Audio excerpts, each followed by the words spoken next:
Hey, welcome back to the Xplor podcast with Scott and Ryan. Unfortunately, Scott couldn't make it today, but we got some exciting news and we have a fun guest on with us. He is a real estate agent and investor. They call him the house hacker realtor of New Jersey. Uh, Shawn McEnteer. Thanks for coming on, Shawn. Hey, my pleasure. It's really awesome to be on this show. Hey, so you've been involved in real estate for a decade or more. So we really want to have you on. You know, you're big into house hacking and you've built your portfolio through that, from my understanding. So if you don't mind kind of introducing yourself and kind of how you got into the business, and yeah, we'll go from there. Great question. How I got into the business. Oh man, I kid you not. I think I was just kind of like one of those silly college kids, and I went on Google or something, and like how to be a millionaire overnight, something stupid like that. Number one most searched. Yep.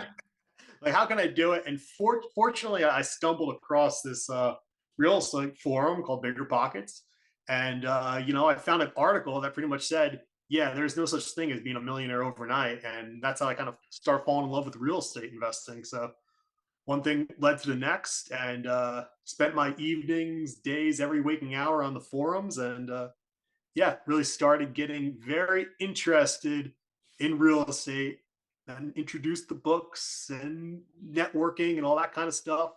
And one thing led to the next. So it was a fun story to tell at first. Yeah. Bigger Pocket, just I feel like it's such a great introduction and resource for people getting into it. I find so many people, if Yeah. they're interested, I actually push them towards it. If they're interested in real estate investing, I'm like, hey, you need to check out Bigger Pockets. So they call you the house hacking realtor of New Jersey. Um, is Bigger Pockets kind of where you discovered house hacking, or Yeah, how great, did that great come about? question.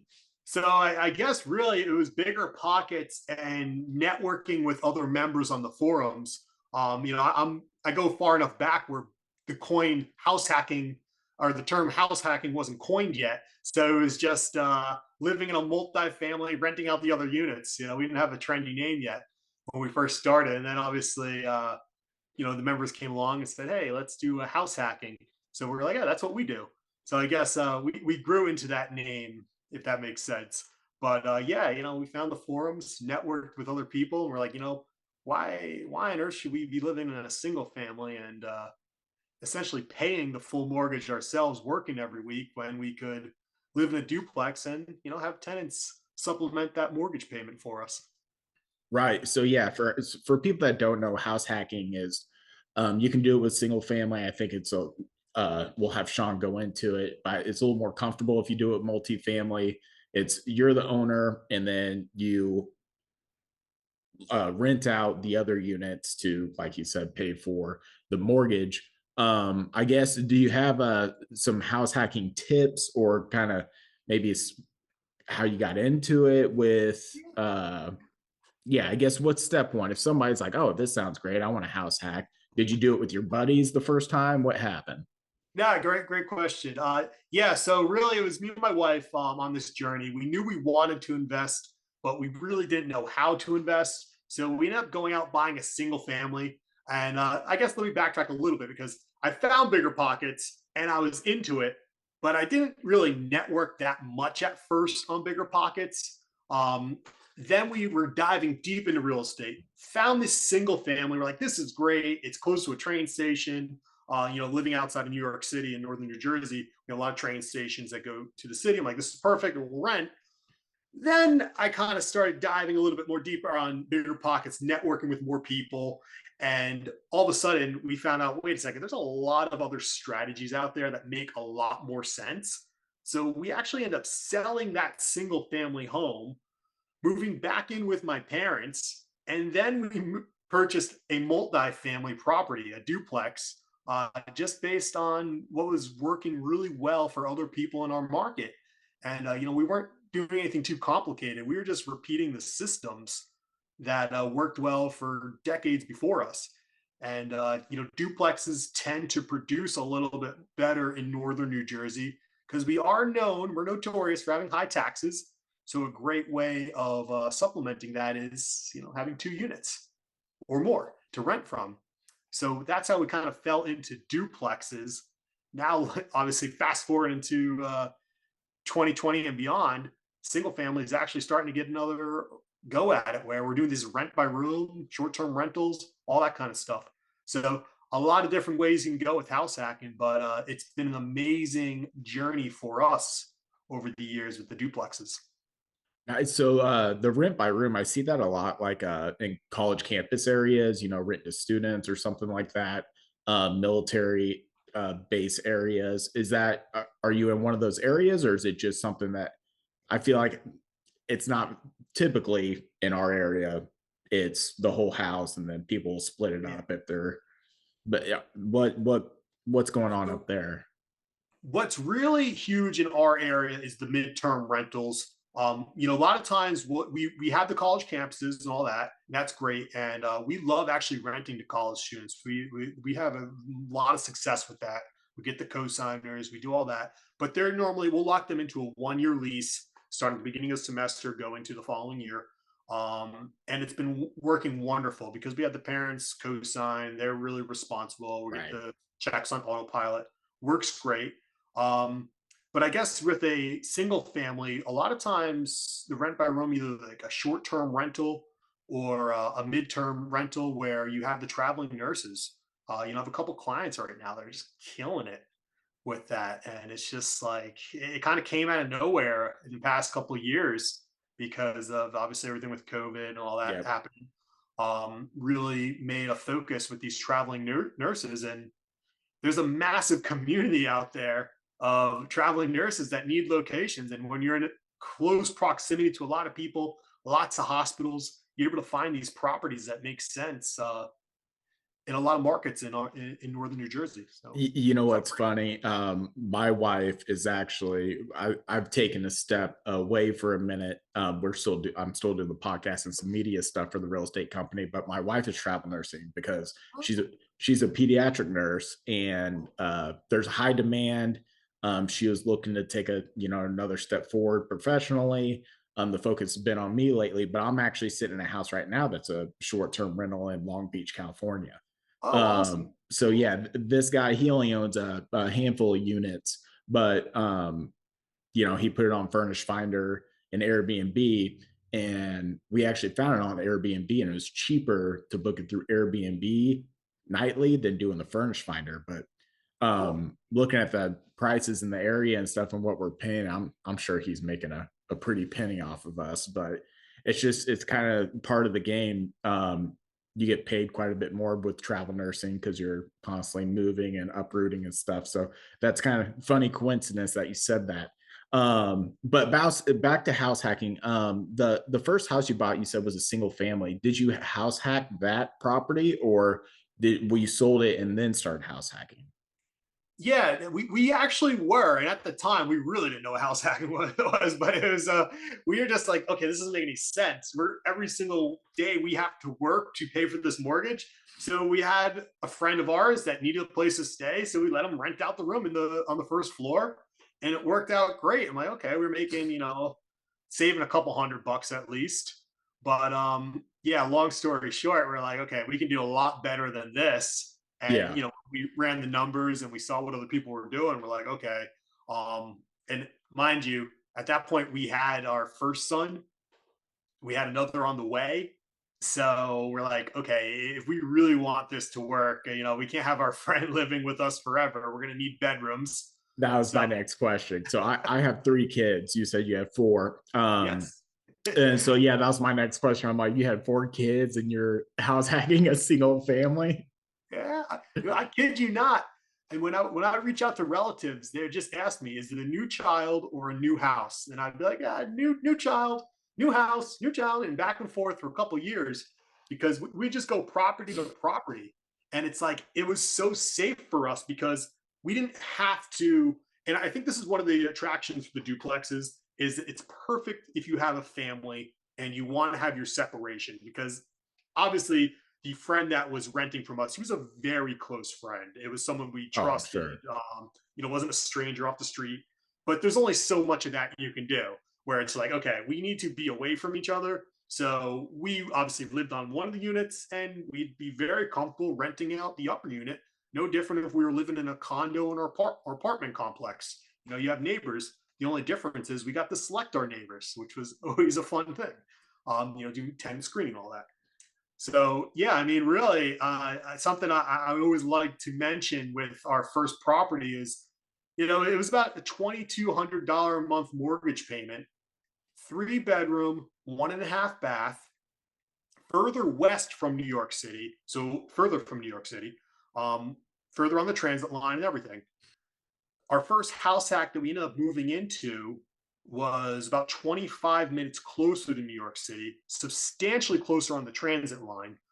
And it was in a top 100 town in the United States, not just New Jersey. Top 100 town Wow. in the United States. Is that for like growth or schools or what? Top Just 100 for what? desirable town. It Got it. would be listed, towns to live in America, and it would always make that chart. Very Um, cool. yeah, so we're looking at it like, okay, so we're paying $2,200 a month for a single family that was 3 bedrooms, 1.5 bath. We ended up moving into a duplex. And the way they had this structured, it was four illegal quads, four illegal units. It was a legal duplex. So we ran the numbers on it. We're like, if we convert this back to a legal duplex, each unit is now 4 bedroom, 2 bath on top of a 4 bedroom, 2 bath. And if we really do things right, we can attract a luxury high end tenant where we're actually making more money keeping it as a legal duplex instead of four individual units. And people are like, because most people are like, oh, I want a quad, I want a quad. Right. But I'm like, we could have went that route and obviously, probably balance things out with the town and hope for the best. But it's funny because we converted it back and it worked out substantially better for us because we were able to get tenants that were paying us $2,800 a month just to rent this upper unit. So what did it look like for us? We went from that $2,200 in the single family to now paying about $500 to $600 per month in a top 100 town, substantially closer to New York City, on the transit line because we were house hacking. Wow. So I was like, out of pocket, it was just okay. It's This a is no pretty brainer. cool. Right. Yeah. That's like that's interesting that so it was zoned for a duplex and the previous owner converted it because I mean I Yeah. feel like a lot of people think more doors more money. um Exactly. and you actually, this is funny, this kind of we can roll into this topic actually, excuse me for a second. No worries. I thought I was going to sneeze. So you mentioned I'm in bigger pockets, reading forums and stuff like that. And you mentioned, people keep talking about deals right now, how hard it is to find deals that work. Like the math with the market right now, it's just, it Yeah. stuff doesn't work. And you mentioned value adding, so that's kind of what you Yes. did with the fourplex, converting it. Um, so I guess what are some other ways um, that you're looking for? What's your value add strategies? That was a really good example there. So if I took your best Yes. one, I'm sorry. Is there No, any? no, it's a great question. It's my favorite question because I always like to ask clients and people getting into house hacking, how open minded are you to renovating? And the more open minded you are to renovating a property, the farther you can get in this game. The easier it is to get the property number two. Because at the end of the day, it's all about the equity you can put into the property, which then you can leverage that property to get to your second house hack. So the way it looked like for us, this first house hack was a $500,000 purchase. We put about $60,000 of sweat equity into the place. It ended up appraising 2.5 years, 3 years later for $800,000. Oh wow, This is nice. 2015. So now, 2023, we're about 1.1, 1.2 million is what we would appraise that right now. So you could see Oh wow, how yeah, the process of this, just because we are going after that attractive high-end luxury tenant, works in multiple ways. And you're spending a little bit more money up front, but now all of a sudden you have massive equity. What did it look like for us? We then did a home equity line of credit. At the time, we had PMI on that property. So we were paying about $400 a month in PMI. It was a low money down conventional loan, but we had something with one of our credits where it wasn't the best. And it wasn't bad, but they still threw in the PMI. Now we're doing loans with clients with literally no PMI, conventional mortgage. It's jaw dropping stuff. We had the PMI. I always love to share the story because if you get stuck with PMI, it doesn't have to be the end of the world. Because what we did is we took that home equity line of credit, we got rid of the PMI because we had enough equity in the home. It just dropped off. Conventional mortgage just kind of took it away. Nice. And then we replaced it with a home equity line of credit. So for $100 more a month, we got $80,000 in our pocket. Oh, wow. That's what the HELOC was for. So that's how we leveraged property number two. Now, I guess to get to your question of how we add value, the property, obviously, we were adding value in house hack number one, substantially, by doing the renovations to both units, making it very appealing, like a night and day difference. I mean, this place was maybe the 70s, probably the 60s is what it looked like. Well, you said you put 60,000 into it, right? Yeah. Plus labor. Yep. So yeah, property number two, we end up leveraging the home equity line of credit to renovate and do a similar strategy. And what we did there is I always loved property number two because we went in, it was similar. It was an illegal triplex, legal duplex. And people are like, well, keep that room, up there. I'm like, you can rent that out. I'm like, okay, I can rent it out and I can dodge the town, the same story, I can probably get away with it. Or I can make it into a luxury loft rental. So the second level had 3 bedrooms with this massive loft that the previous owner was using as his unit. He was living there on site for like 60 plus years. And I was like, let's just convert this together, make it one. Now you're getting $3,200 a month in rent instead of 25 and 1,000. Maybe you're getting a little bit more, but it's like peace of mind, know everything that it's kosher and all that kind of stuff, and not have to deal with the town. Have one set of tenants, and that's what's huge in all this is having, instead of having deal with 4 tenants or 3 tenants on a property, you're only dealing with 2 tenants on a property. And So getting about the same money or more if you were doing it illegally with the extra unit. Exactly. So why create, because you're in it for the long haul, and you want to keep doing this and keep buying. Why put yourself in the position of having an illegal unit when you can make the same money? Is that my understanding? Exactly, 100%. You nailed it on the head. And for me, my whole strategy is systematize this business so it can be on autopilot. Like, I kid you not, I get maybe a dozen phone calls a year from tenants, and half the time it's, mail was sent to the house from the IRS. And I'm like, open it. They're like, no, it's the IRS. And I'm like, please open it. They're like, oh, it's your extended car warranty. I'm like, yeah, I know. It's scam mail. So those are literally like half of the dozen phone calls that I get. And then one we had literally 2 months ago was my tenants reaching out to me, thanking me for the property. Like, this is amazing. This place is so nice. Thank you so much. Like, that was a real text I get. And it's like having the systems in place, because we're attracting high quality tenants, we're adding value, we're renovating, we're making the, increasing the equity. It's all the bonus, but we're getting those really high quality tenants, which is just, so for me, long term, life changing. I guess I have 2 questions because I don't think we touched on this yet. The first one would be, so how many units are you up to now? And you can do doors or properties, however you want to do it. And then are you focusing on like class A and B, like properties, or will you dip into the C class? Where are you at with that? Yeah, so I guess C class is a good for purchasing and making it to A class. That's probably the route we take. Like, I don't go into I like that bad neighborhoods, per se.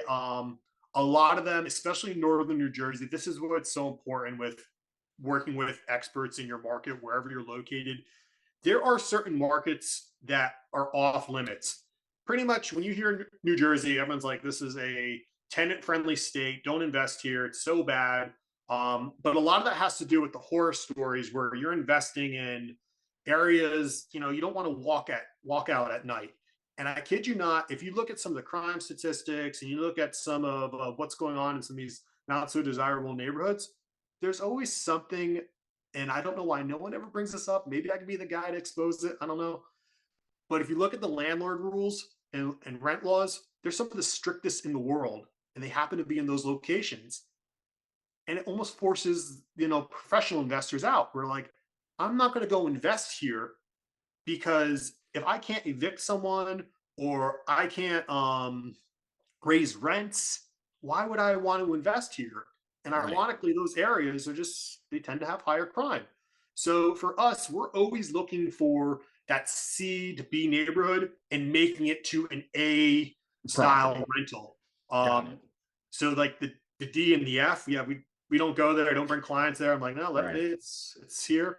We're looking at that maybe like the $500,000 to $600,000 range and returning into an $900,000 property when we're done, with each unit renting for $3,000, $3,500, $4,000 in some cases a month. And that's really the bread and butter for us. So how many properties are you up to now total? Great question. So we have three personally, two duplexes that are our house hacks, and then the property I'm in right now, which is a live-in fix and flip, which we're probably turning into a forever home that we're just going to cash out and purchase more property with. And that's something that I always love to answer because people are like, "Oh, you only have that many properties?" I'm like, "Yeah, and it does a really, really good job if you do it right." First of all, but I always like to add our first house hack leverages a family business which owns more investment properties. So we use the first house hack as collateral to finance that business, which employs dozens of employees and does an amazing job installing gym floors. Oh, I was gonna say, what is the business? Yes, So cool. sports flooring. Very cool. Are you doing like schools or like Yeah, rec? Okay, gotcha. all the Very above, cool. all the above. Yep. Any sports floor, you're there in New Jersey. There you go. If you need a sports floor, what's the company Yes. called? If you have a gym floor, I am your guy. What's the company called? Matthew Sex Sports Floors. Very cool. Love Mhm. it. That's awesome. So are you guys, so now you're in a single family home, which I Yep. understand, having four kids, eventually Yeah. the house hacking is like a single family home's a little more attractive when I get it. So are you Single guys family paid for by the multifamilies because that's we're that's not the paying our key. mortgage. We've got our mortgage covered from the cash flow from our properties substantially. Yeah, that's awesome. Um I mean, was that the goal for you guys, or was it like just when you started, was it like, hey, let's start house hacking to start building some wealth and kind of see where that takes us? Or was it like, Yeah. hey, let's get houses to pay for our primary house? Yes, that was always 100% the goal. Is I'm not moving back into a single family unless it can be covered by someone else. Because I kid you not, when I had to pay that first mortgage payment on that single family, 8 years ago, whenever it was, I was sick to my stomach. My wife can tell stories about it. She was just like, she's like, what's going on with this guy? He's gonna lose it. I'm like, I could not Really? go work knowing that I was installing floors at the time. And then it was project manager, then it was sales for the company. I was doing all this stuff. I'm like, I cannot keep installing floors knowing that I am trapped by this mortgage payment. And Right. I was doing everything in my power. And that's what brought me back to Bigger Pockets, networking locally, doing all that kind of stuff, and really kind of opened me up to another avenue. So I made it so clear that I will never move back into a single family unless I know it's being covered by some form of reoccurring income. Wow. And then it's so you bought your first duplex, what was that, 6 years ago? Yeah, so 2015 was the first Oh, duplex. Oh so my gosh. 15. Yeah, go on. It'll be 8 years this year. Geez. So then you Time hit flies. when did you buy this current house? So I guess when did you hit your goal? How many years did it take you? Yeah, so we were in the first house hack for about 3 years. And then let's see, it's around 2019 or 18. Oh man, it was like right at the turn of the year. So I always mix up the dates. But let's say 3 years later, then we go into our second duplex. And then we were only there for about a year.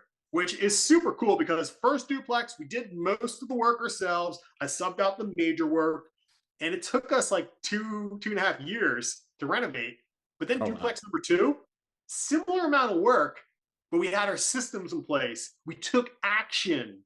We started moving, and all of a sudden, it took us 3 months to renovate. Night and day difference because we Right. had things in order. So we were able to move out of that property fairly quick. And fortunately, I mean, this was probably the biggest blessing of all this is we closed on this property, um, that December right before COVID. Because I will let you know, I don't know how we would have done it, especially in our market, having 4 kids, Yeah. not allowed to leave a duplex. I mean, there was a time where it's like you're banned from walking on the streets practically. Oh, So it's like really? it was bad. I'm not that extreme, but Right. yes, it was that extreme. In some cases, it was like, don't do this. You might not live. Like, like I can't walk outside. Like, Right. well, you can legally, but don't do it. And it's like, so fortunately, we closed on this property that we're living in literally right before COVID. And I think it was 3 months later, we had the shutdowns. So that I just went to town on this place. I mean, I was just like clearing out the back, building tree houses, renovating. And it was just a complete value add situation once again, where, a whole nother strategy that I love working with, especially with clients, a whole nother topic is the live in fix and flip. Especially if you're someone that doesn't have a lot of capital right now, you want to build your capital. I mean, across this property alone, we're probably around $300,000-400,000 worth of equity.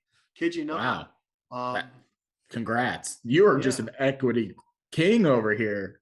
Yes, equity is the name of the game. I mean, it just allows you to do so much more. Where it's like, by all means, love cash flow. Cash flow will give you freedom, but Oh yeah. equity will give you that wealth that you're really, allows you to tap into the cash flow, I guess, in a way. Right. And buying power for um I'm sure you're still looking for the next Yeah. property to everyone, you always are, right? You're always keeping your eye out. Yes. So, Mhm. and you have from your house hacking and your value adding, now you do have all that equity. And I mean, that's purchasing power, right? Absolutely, 100%. Cool. That's awesome. I mean, you're giving us a bunch of great information, and we're getting kind of low on time here, but I did want to see if you had any good any tenant stories or some funny renovations or anything like that that you could share with everybody. Those are always fun to hear about. Yeah, I mean, oh, okay. I was actually thinking about this question, and I didn't really have the best answer, but I will. I came up with one now, just right here on the spot. I'm just like, oh, hey, I remember this Probably happening. that those are the best ones. Yeah. So it was our first official set of tenants that were moving into our completely renovated unit, and I mentioned at one point with you that we liked college students because they did a great job. I mean, they really did. But it was our first group of tenants. They were college students. We had the parents co-sign. Everything checked out wonderfully. The parents had substantial cash. Being 4 students, they all had separate parents, so it's like Right. qualified income wise, it was awesome. So they moved in, and it was that first weekend, and me and my wife, we're going to bed. The kids are going to bed. I think we had, oh my gosh, 2 or 3 children at that time. I don't remember. It's always tough to keep track of how many children we Yeah. have. But anyways, all of a sudden we started hearing music, and I remember my wife was on the verge of tears, and she's like, "No, this is." We were like scared out of our minds. We're How like, old "Oh are the my goodness, kids? How's this is the youngest? it." Of our children or our tenants? No, at the time, the so you hear the music. Do you have a baby or what's Yeah. the? Oh, yeah. Oh my Oh, goodness. come Right on. now, I Yeah. mean, right now, our oldest is 9. I mean, where Okay, they so were they're all like young. newborns, and yeah, yeah, yeah, very young. Um, so yeah, we hear the music blasting, and like, oh man, we're like, no, what are we doing? What do we do? Oh man. So it went on for like an hour, and then at like 11 o'clock, they all went out into their Ubers and they went to the bar or whatever. But we're like, okay, that's not too bad. But still, we were scared out of our minds. And then the next day, I kind of talked to them, And these kids, they felt so bad. They're the nicest kids in the Oh, world. that's good. We are so sorry. We had no idea. Thank you for telling us. Never had a problem again. They're super cool. Help us with our groceries, help me bring in furniture and nicest guys on earth. So it was just, we were scared out of our minds. We thought That's this was going funny. to be every stinking night. And we're like, we were so strict on that when we were talking, make sure there's no loud music, other people. Right. We got I was like, kids. yes, sir, yes, sir, yes, sir, So it worked out great though. And, we have a set of college students on one of our property right now. And, I get amazing feedback from the tenants below, and they're young business professionals. And they're like, yeah, the tenants upstairs are great. We love them. They're really nice. So That's I'll come good. down the screening, doing your proper due diligence. And So have you seen the movie Neighbors? yeah, So you thought you were about to get in one of those situations where it's yeah. Except we were really close. We were right, on the you're lower unit, sharing they're on the walls, upper or unit. yeah, sharing a Yeah. ceiling. And these homes, they're 1900 homes. They're literally, our first one was built in 1900 before electric.